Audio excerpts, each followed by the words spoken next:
the passion, the energy, the power, the spirit of hardcore. Welcome everyone, hello. We are starting a new session and it's my honor to welcome Neiman here, who's going to talk about democratic web. And again, honored to have you here because this topic is something that Neiman's been working on since many years ago, working on Almonid before as well. And actually, Neiman was visiting Monopolistic since HCPP 2017, which was also my first one. So after 7 years, man, it's an honor that you made it again for the one last. The stage is yours. Thank you so much for being here. All right. Thank you, Mario, for the great introduction. Thanks, everyone, for coming. I know that I'm in competition with Mitch Altman. So when I saw the schedule, I was like, I also was not supposed to talk today. I only found out that I'm talking like a few hours ago. I was originally scheduled for tomorrow. So I ran to the hotel. I rehearsed the whole thing, which I was intending to do tomorrow morning. And I think I'm ready. Oh, microphone. I'm going to talk today about a vision that I have, and I never gave such a talk in my life before. I was always talking about projects I did. But I have this thought, this idea since 7, 8 years now. It started, like always it starts with one sentence, one thought, something small. And then I've been running it for 7, 8 years. All the projects that I did during this time were somehow connected to it, or even if they're not, I managed to. And during this story that I have with a democratic web, the idea became a more clear vision in my mind. So I'm going to try to tell you today the story. And I hope that in the end you will also have some idea of what it is that I mean when I say this, the democratic web. So the story begins in 2017. It's my second year in crypto. It was a year after I finished studying. And I was obsessed with crypto in 2017. I'm also saying it now because in 2017, I felt that I'm part of a cultural movement which is going to change the world for the better. I thought that in 10 years you will write books about the crypto movement. And now it's 2024, and this enthusiasm that I had changed a bit because I go to events, not this one, but almost every other event, and you meet people, who want to get rich quick. You meet people that when I tell them that I don't use Google, they are like, oh, Neiman, you always have to be strange in everything. But in 2017, when I told people that I try to de-Google myself, and I don't try to not use any of the big tech, it wasn't taken as a strange thing. It was taking, okay, this was the spirit of what we are trying to do. And this story started 2017, and it actually, oopsie. What am I doing wrong?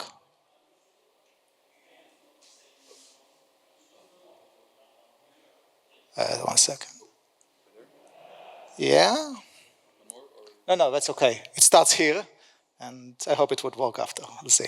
It starts here in Monopolistic, in the HCPP, the first one that I attended. I don't remember where I heard about it. It's probably something in Twitter, and when I saw that this event happens, a Monopolistic exists, there is a crypto anarchist, I was like, okay, I have to go over and I have to do something. But I think it was like a month or two before, no, it was even a month before the conference, and there was no time to really start to make a project to show, it takes more time. So somehow I was able to convince my good friend, Craig Saylor, to create stickers with me. Stickers, back then the idea was called cryptography democracy. And I was going like in the HCPP, very shy, in secret, putting those stickers everywhere. We printed, I think, like 100. People took them. I mean, they disappeared, so someone took them. And there was a URL there. I was hoping, people will check the URL. If you went to the URL, this website doesn't exist anymore. Don't go there now. But if you went, there was some text that we wrote and a way to contact us.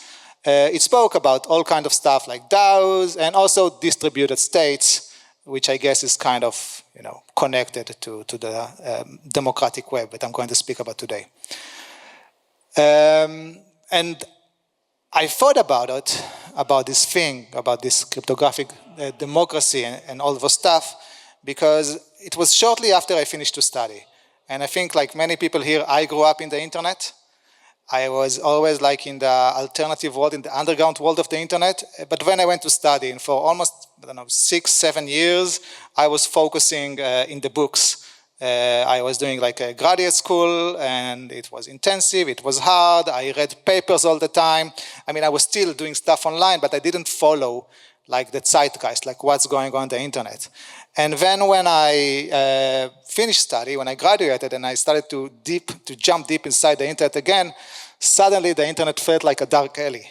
It felt like something risky, where your privacy is being privacy is being violated all the time, when you are being manipulated. It felt like a Wild West, but in the bad sense, where you're not secure anymore, like a place that has no law and no rules. And when I stated to people, I mean, my friends, they disagree with me, many of them. They tell me there are rules of the internet. I mean, there are, US makes rules, the EU makes rules. And to all of them, I tell recently the story of the Digital Markets Act. I'm curious, okay, it's not a big crowd, but anyone here know the Digital Market Act? 1, 2, 3, probably you know it better than I do, I just know it from this story. Digital Market Act came into power in March this year. And it says a few things, but the things which is relevant for us is messengers interoperability, which means that some messengers which were like declared as big enough are obliged in the EU to allow third-party messaging apps to communicate with them. The two that they identified is Messenger and WhatsApp. Apple seems somehow to find their way out of it for some excuses.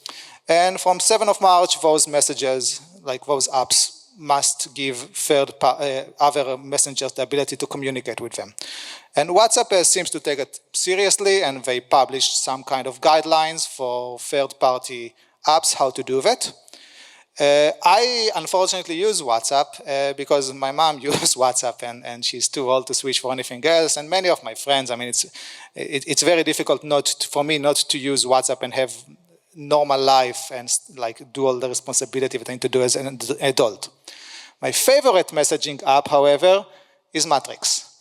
Matrix for me is the perfect one right now. I mean, the software is not the best, the tools are not the best, but the philosophy and the encryption and what they do, I really love it. And Matrix announced in the last FOSDEM. FOSDEM is the free open source conference of Europe every year in February in Brussels, my favorite conference of the year. If you don't know it, check it out. So Matrix announced there that they will start a project to integrate with WhatsApp. So, which was amazing for me. I was really looking forward for it, that I can finally ditch WhatsApp and just use my Matrix to speak to all my contacts in WhatsApp. This would be amazing. I was waiting, and then about 2 weeks ago, in the 16th of September, they released a blog post called Update on Native Matrix Interoperability with WhatsApp. And they said there's some good things, but eventually for me the bottom line is this, that they didn't notice that the original WhatsApp guidelines have something which is called partner user location, which means that WhatsApp would allow them to integrate with Matrix only for chats which happen between two people who are physically located during the time of the chat inside of the EU. This, of course, first has a problem of privacy violation, like there is no real reason that those messaging apps would know where I am located. B, it's also from the user experience, it makes it absurd. So what, now me and someone at the EU, we would use Matrix and WhatsApp, then I am going out, I have to switch to WhatsApp and WhatsApp. I mean, it's not something which is doable. From the financial point of view, for someone like Matrix to develop that, it's a very small use case. It's certainly not valuable. And in the end of the blog post, they were asking people for comments or for help because it seems to me that they are not sure how to move on. And the main lesson that you study for it is that the EU cannot make rules on the internet because it can make rules on the EU jurisdiction, physical jurisdiction, but not on the internet. Because at least to me it seems that the internet is its own jurisdiction. And that's like something that I feel very strongly for a while, and definitely since COVID. I feel that, you know, my online life is real world, this digital world is as real as my physical world. And I think that the first principle in this vision of the democratic web says that the internet needs internal governance because it is a separate jurisdiction. So the only way to actually have any laws there, any rules there, is to have its own governance. The second principle, there are only two, is that the governance needs to be done by us.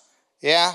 Not by the US, not by any specific country, God forbid, and not by the UN, not by big tech, which is probably what's happened now practically, by us. And those two principles, you combine them together, and that's basically the vision of this democratic web.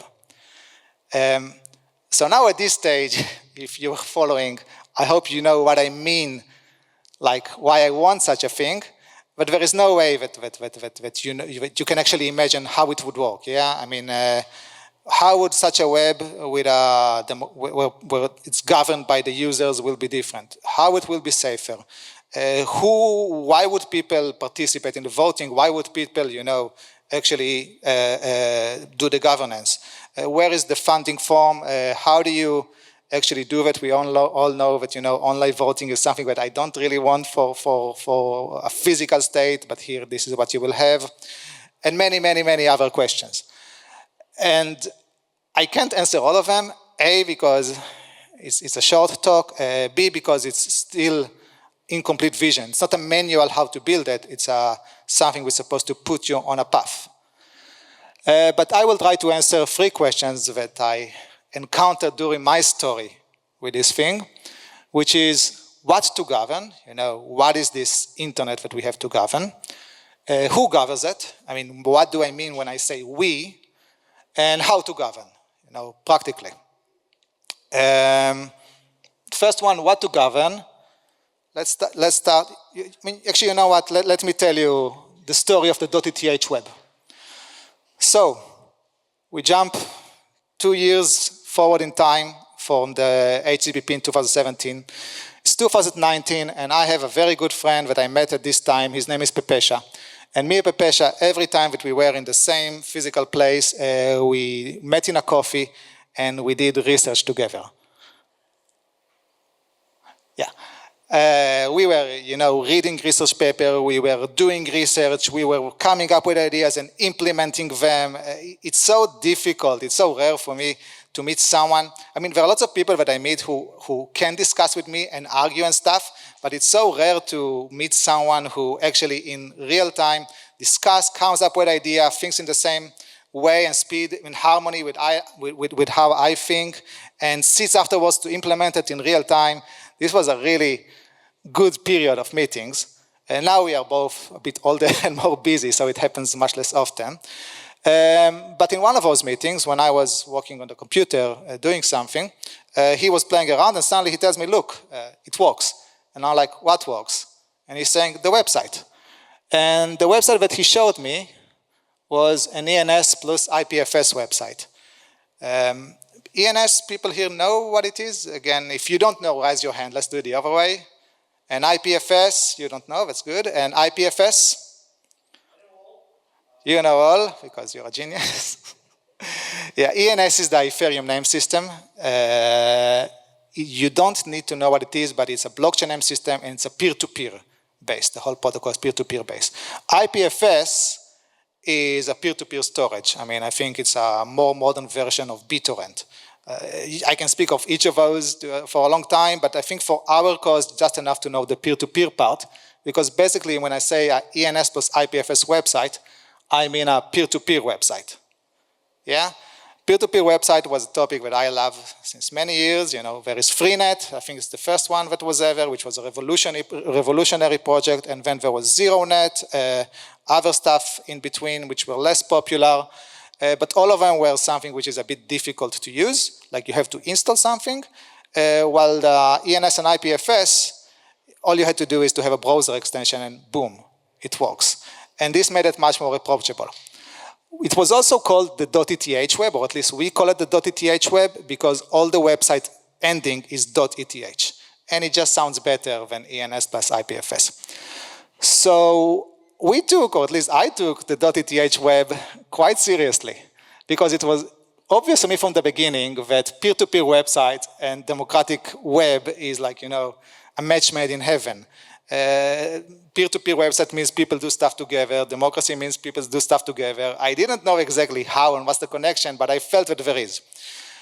We started an organization, which is how I met Mario. It's called Almonit, together with Pepesha and two other friends. One of them, nicknamed MDT, he now works for ENS. The other one, Chris with a K, Krzysztof Lewosz. And we did great things for about 2 years. We did a browser extension, which was the first thing, because the existing one worked in it was not so great. We also did like a website directory. We had other plans, but this was all like after work time. Afterwards, when this project was over, I started another project on the same peer-to-peer web. It's called Asteroids, with a friend, Tomer Leicht. And we did there a decentralized search engine. We did something like AWS, but for the peer-to-peer world, so services. We had plans to do decentralized analytics, privacy preserving, and we had plans to do, we were like working on a decentralized blogging platform. You know, not everything came to life, but we had quite an active community. We got like lots of donations. Our Discord and Twitter were active. People came and spoke with us, and it was great because for everything that we want to discuss, you had people who immediately agreed to discuss it with you. And the whole time I was telling everyone that my vision is to make the .eth web with some democratic control of the people who use it. This was the idea. It didn't happen, and we speak out for a second, but what did happen is that, it helped me to understand what to govern. Because I see this democratic web, I don't see it as taking the current web and adding governance to it. I don't think it's possible. I think the current web protocol is to consolidate to do that. I think there are too many actors who will be definitely against it. I see it. I also think that the current web works okay for many people. No need to destroy it. I see it as an alternative. Like you build some new web, maybe more modernized protocol, and then you just already include it inside. And the .eth web was an alternative web to the current one. I mean, it's a completely different ecosystem than the current web, which makes me realize what does it mean to have a web, to govern a web. And I think first thing it means to govern a name system. I'm not sure like if people realize how important name system and DNS is to the web. The fact that all the operation systems use DDNS, all use the same.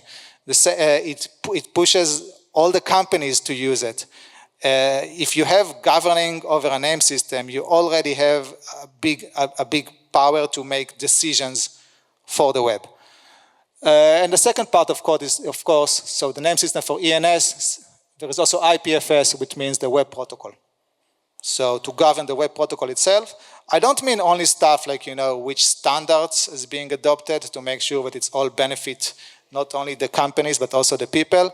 I also think that you can do stuff in the protocol which makes it a bit safer. For example, the protocol can include the user agreement, and then you can say that some user agreements are just not allowed in the protocol. You combine those two together, and I think you have a basis of an answer to the question, what to govern. Second question was who govern? We govern. Who's we? And this is a problem that at least in many DAOs that I faced was an issue because they don't really know who are the members. If you have a token DAO, then the members are token holders, but who are they now? It was always an issue.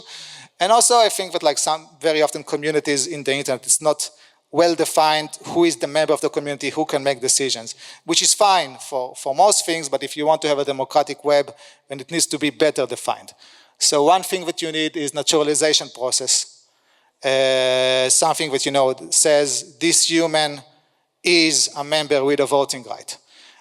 You also need proof of personhood because you don't want civil attack, you don't want someone to be able to, you know, join twice under two different names in the good case or 2 million times in the bad case. And all of those things are part of something, you know, bigger term, abstract, called identity. So my story took me afterwards to identity. 2022, I kind of left the .eth web in 2022 because I felt that it was very difficult to build peer-to-peer websites. It felt like you are pushing a wall. My philosophy in life, it's not the combat philosophy of parallel police. I avoid confrontation. I think that if the road is so hard, then I'm probably just taking the wrong road. That there should be like an easy solution that goes smoother. One reason is that both IPFS and ENS, which are great protocols and great products, were not built for the .eth web. So you could improve everything to make it easier from the from both of those protocols side, but they don't cater for this specific use case. I decided, unfortunately, to move my blog from IPFS to a server. I wrote an article about it, which is so far the most popular article I had in Hacker News with 330 points and 168 comments. I actually wrote it when I was, like sometimes I work on some articles for 2 weeks and no one reads, and this one I wrote in an afternoon when I had a bit of a fever and I had a cold, and I just wanted quickly to write something that explains it for whoever might read my blog to know why the change happened. But I guess that, you know, it was short and clear and it struck a nerve of enough people to actually care about it. And from the ENS side, I mean, people here I see most knows ENS, and if you don't, you should know that in the Ethereum community, ENS is de facto the identity that people use. People identify by their ENS names. But when I was doing the project and the time that we were popular, people came to us and made offers or asked questions or want to do something together, and they identified by their ENS names, which told me absolutely nothing about them. And it's an issue if someone who approaches you is a teenager or an adult. You react differently to each of them. It's an issue if it's a person who makes a claim and he's reliable or she's reliable or they're reliable or not. I mean, at least when I meet in real life, I know some of those things. I know the age, I can guess the age, I can somehow guess by my intuition, reliability, but on the internet I don't have it. And what's even worse, of course, that in the internet someone can just be using an AI or be an AI. With some of those people, their style of writing, it's very difficult to know if it's a polished human, very polite polished human or an AI. So I felt that ENS was not an ID. I felt it's more like an identifier, like something that identifies someone, but this is not their identity. I wrote an article about it. It's called the Wool Ball. It's described like a name system with links, which basically took the idea of a name system, but just gave the ability for people to link to each other, so it had a social part. Those links were supposed to be sophisticated, supposed to be agreements, and for example, we thought that an account on a platform would just be a link that the platform does to a person. We started a project with that. It was very short-living. The idea was definitely not well thought through. But it did lead me to the area of social identity. Because social identity basically, and I'm really, dumbing it down, social identity means that your identity is not what you think about yourself. I mean, what you think about yourself is good for you, and it's good for you to know yourself, but your social identity is what others during an interaction think about you. This is the important part. It's based on a philosophy of Georg Simmel. He is a German sociologist from about 100 years ago. I think that he had fascinating thoughts about various topics, including network sociology. If you are interested in him, I would recommend to definitely not read his books, not in English and not in German. I mean, he's unreadable. I tried in both languages.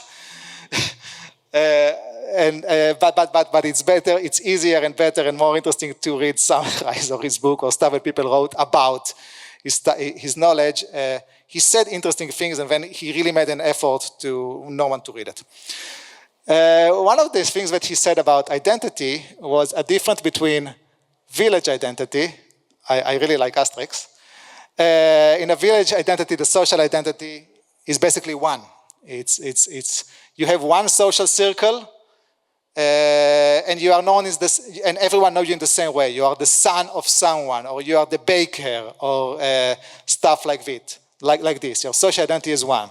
But then, according to Simmel, again, dumbing it down, when these things changed a bit when we moved to a city. This is also from asterisks. Because in a city, you have a lot of social circles. Yeah, I mean, one of them you have your family, so you can be known as the son of. In another one, you have your hackerspace, so you can be the guy who likes to break things. And a third one, I don't know, if you go to a church or you play basketball, each of them knows you in a different way. And he defined your identity is your social identity in the modern time, in the urban space, as your intersections of how everyone knows you. It's definitely very abstract. But the nice thing about it is that he did it about urban life. It also carries on for the internet. There was a paper from 2019, Verifying Identity as a Social Interaction, which tries to kind of formalize his ideas in the internet age. So they define an identity, which is the sum of what everyone says about you. I mean, people give you score, and then each entity has a weight of how trustful they are. It's an interesting, nice paper. And it's very different than how things are being done right now in identity. I have an issue with this. It's very different than how things are being done right now in identity, because right now, our identity, at least the formal one, is you get from the state an identity number, and there are a few amount of institutes that can identify you.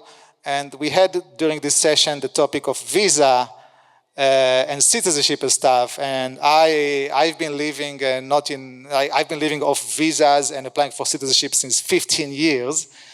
And I can assure you that it's very difficult to get the right documents from those few institutes in a timely manner. I am obviously not a huge, I think that the way that things are being done now are maybe okay for a physical state. If you speak about an internet state, which people can be everywhere in the world, you can't have a few small institutes do that. I also don't like the complete social version in which anyone gives you a ranking, everyone can give you a ranking, and there is weights of trust, because I don't think that like humans in social manner should rank each other, and I don't know how I would rank my best friends. I don't know how much I trust them in each issue. It's very difficult for me to put a number on it. I also don't think it's very healthy. I would propose something which is organizational or institutional identity, which means there is not small amount of institutes, and you can ask many organizations to make statements about you, but leave the human-to-human interaction out of it. Yeah, I call it society identity, but it's not like some strong term. That's actually what I'm working on right now, a project on such an identity. It's called SafeCat, which is a joke name. It uses a ZK ID. So the idea is, of course, for all those interactions to also be private, and for you to be able to prove that you are human or prove that you are an adult, and all of this without exposing your data. This is a Rust project. It's a CLI tool, so it's quite hardcore. I've been having, it uses Noir for people here who know it from this stuff. I have had a lot of fun developing it. And yeah, this QR code takes you to the GitHub, where you can check it out. If you are curious about the topic of identity, of social identity, and combining it with ZK, want to talk about it, work on it, that's the main thing that I right now do. So please write me or ping me or grab me for a beer, because we are all here. Yeah. How is it governed? It's the last part. It's a short part. So, I want to show maybe one problem that you have, obvious problem that you have when you govern like a digital space. Because many countries, they have a president. You elect one president, and it's okay. But if you do it in the digital space where people are identified by a public key, and the president that you elected somehow lose or compromise the public key, you can have a lot of damage done very quickly before anything is recovered. So you may want to elect 3 presidents and say that every decision is done in 2 out of 3. In ENS DAO, for example, indeed every working group has 3 people for the exact same reason. So if one is compromised, there is no harm done. In the beginning, they had 5, and they said 3 out of 5, but it was too many 5, so 3 seems to be the number that they decided on. The current political science basic framework that we have says that there are 3 areas of governance: lawmaking, parliament, justice system, courts, and executive branch, which basically mean government and police. And somehow we have to translate those to the digital space. And again, I don't think it's not something to do straightforward. There are many people many projects who work on those things from these different aspects, like in justice system, there is Clerus, and there were many others that I heard over the years. Lawmaking, executive, a whole area of DAOs, but I don't think, I know that right now there is no some kind of coherent solution, so it's all a challenge. And there are, I want to say that, this is not a challenge that bothers you from start building this thing, democratic web, at the moment, because it's obvious that you don't need all those things from the beginning. Like, until you have at least 10,000 members, it's okay if you just appoint some smart sorceress to do the judging, to make the decision in disputes that people trust.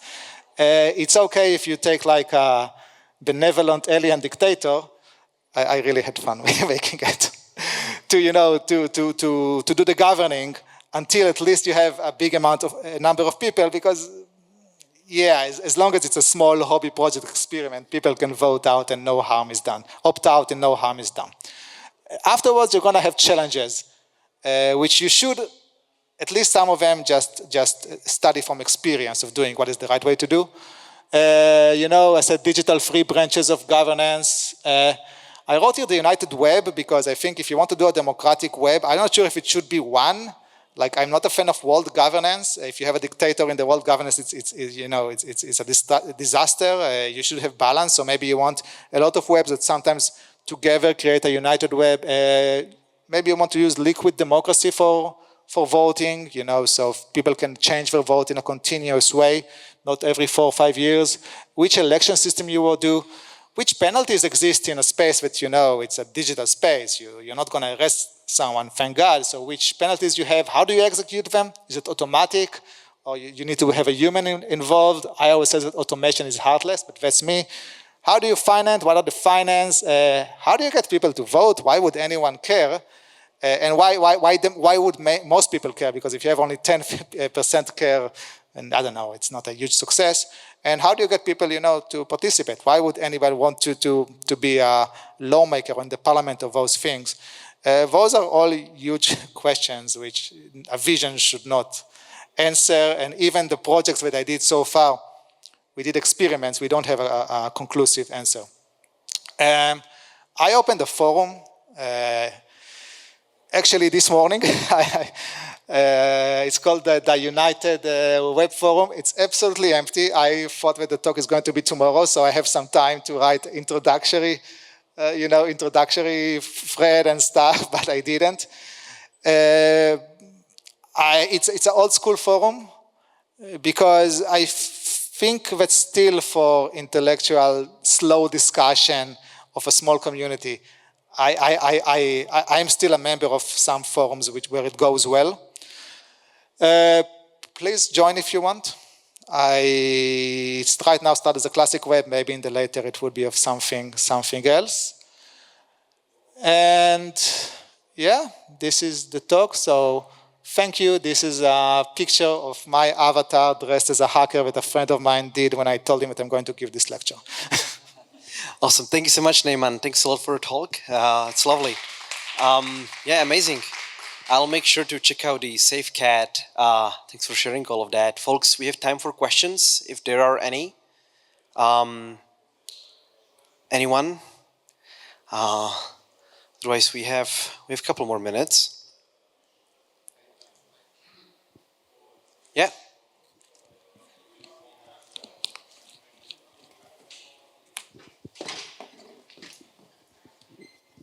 Thank you for the nice talk. Especially, I like the story, the evolution and the progress, because those kind of results are always a struggle and a constant changing of information you have or objective you have. I have just a consideration on the interoperability that is forced only in the European Union about Matrix and WhatsApp. One, I believe that that's really show the behavior of WhatsApp to not really be interoperable. But to make them change, it's necessary that someone start to operate. Then people in the EU get cut off their chat because they move abroad. And they can try to fight in court until the interoperability will be much more global. The way to use the Digital Market Act is also a struggle there. It's not that the law will solve the technical problem. But speaking about Matrix, it's not enough that the Matrix application share the location to WhatsApp, and the location can also be faked. Could not be a solution in a software like Matrix? Yeah, it's a good question to ask the Matrix people. I don't know. I think that they don't want to hack it, so they want to actually comply, be good actors, and work with WhatsApp in good faith. And I also not sure if WhatsApp are not correct in their interpretation of the law. The EU can make laws in its jurisdiction, which is physical, the EU. The EU cannot make laws which apply for people in the US. It can try, but it cannot. And as a person who lives outside of his country for 15 years, the laws of my countries are basically not applicable for me. I have to obey the EU laws because the legal system, the theory that we have the legal system, is really connected to the physical space in which a person is located. That's at least how I understood it from lawyers, but yeah, I'd be happy to discuss it. Yeah, maybe afterwards. Folks, any more questions or anything for Neiman? Yeah.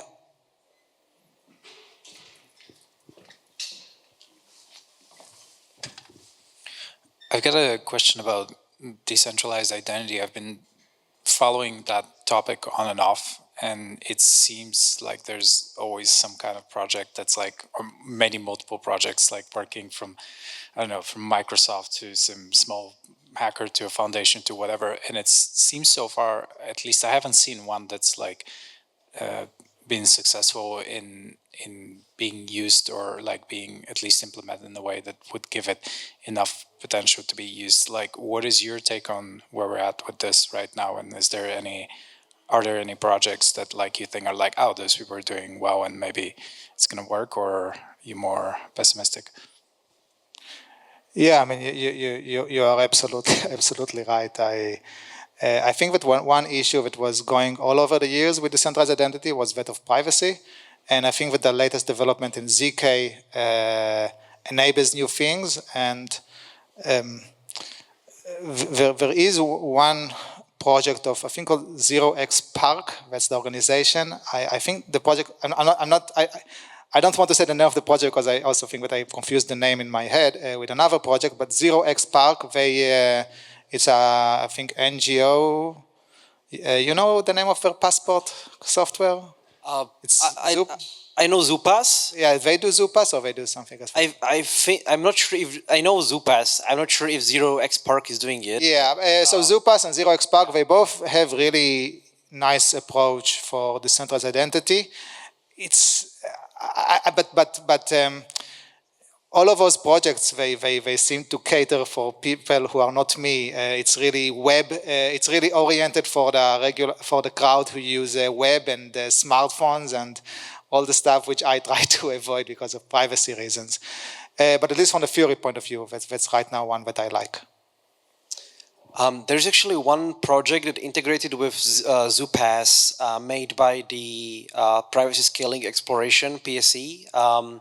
Forgot the name, but it's NFC. It's NFC based. So you have like a key on an NFC card, on a Java card, that you can generate just by tapping. So you don't need the app. Actually, you have for example some conference entrance, and you're proving in ZK you are the member or you're the participant, even though they don't need to know your name or so. Yeah. So there is some way around it. Okay. We have to check the name later. Thank you so much, Neiman. I already get into discussion, but thanks again for your talk, for all the answers, and thank you so much, everyone. I think this is the last talk on the stage for today, so yeah, thank you so much for closing us. Thank everyone who decided to come here and not to go to Mitch Altman. Cheers. Oh, thank you.